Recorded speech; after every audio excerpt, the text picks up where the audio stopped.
Magandang umaga po. Maaga pa naman po. Kasi maaga ako pumapasok sa school kasi yung traffic eh, no?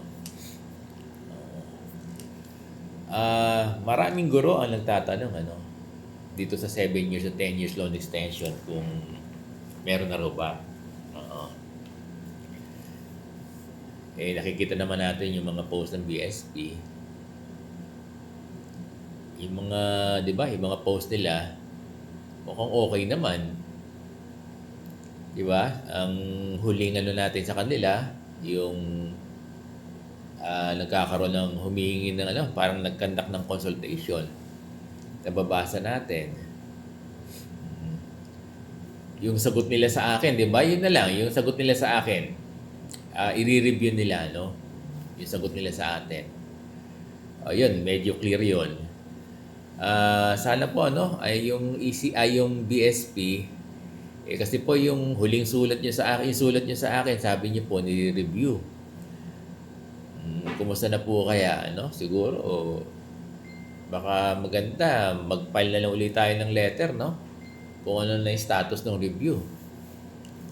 Kasi mas maganda yung black and white eh. Kesa yung nakikita natin sa post, minsan yung post nila seemingly positive sa long term extension, pero wala naman silang nilalabas na ano na circular. Kung matatandaan niyo yung letter sa akin, di ba? Yung reply sa akin ng BSP, ay nagkakaroon sila ng review. Kaya lang napakatagal na, no? 3 buwan na ba yung letter natin? Nung nireplyan nila?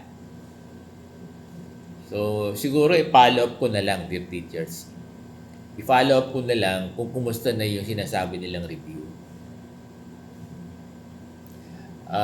Kasi yung mga post nila, di ba may mga post nila, hindi naman natin alam kung legit ba yung mga press releases nila, no?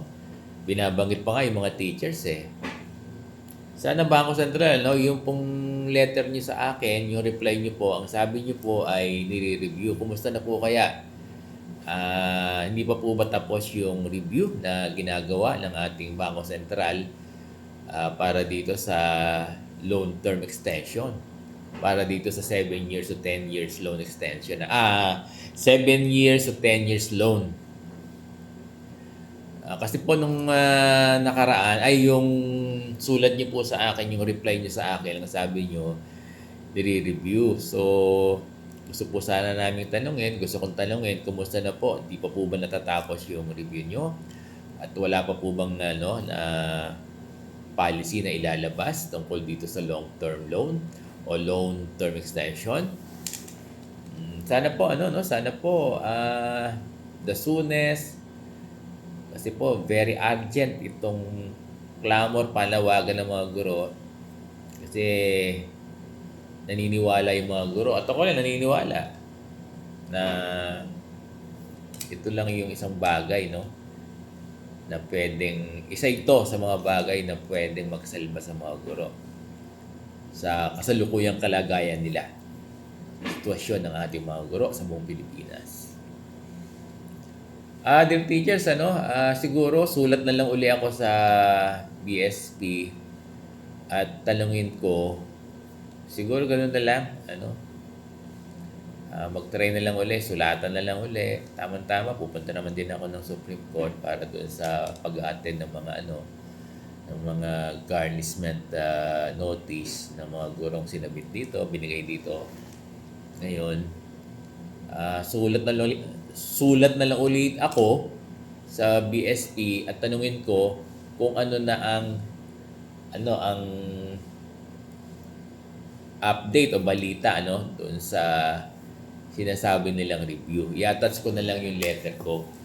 Ganun na lang. I-attach ko yung letter ko sa panibago kong letter kasi ang sabi naman nila sa akin, doon sa letter nila, i-review. Ngayon, napakatagal na, no? Kaya tatanong na lang natin kung ano na ang resulta ng review nila. Ganun na lang siguro. No?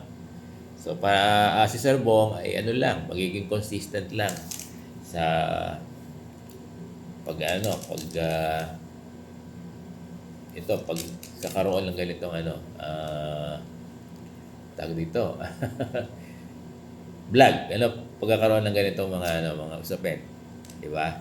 Discussion, yun ang ibig sabihin. Hirap eh. Nakakablanko talaga pag, wala tong script, spontaneous po ito, si Sir Bong. Oh. Kaya gano'n na lang po ang gagawin ng Sir Bong. So sa mga nagtatanong po, ulitin ko yung tanong nila, Sir Bong, ano na po ang update sa 7 years to 10 years? By now, ay wala pa. Ngayon, anong magiging aksyon ni Sir Bong? Susulat na lang uli ako sa BSP. I-attach ko yung letter nila kasi ang reply nila doon ay magkakandak pa ng review. At tatanungin natin kung kumusta na yung review at wala pa bang ilalabas na policy, no? Yun ang magiging content ng letter natin. At makikiusap tayo, no? Mag-a-appeal tayo na sana maglabas na ng policy na long term extension. Yung letter naman pinapansin naman nila, kino-consider nila, binabasa nila, no? At yun ay nare-relay yun sa ating governor. Yun ang pagkakaunawa ko. Kasi from the office of the governor, binabagsak doon sa in charge na department para doon sa ganung concern, no? Again, magandang umaga po ngayon. Magandang umaga po sa inyo lahat. It's Wednesday, no?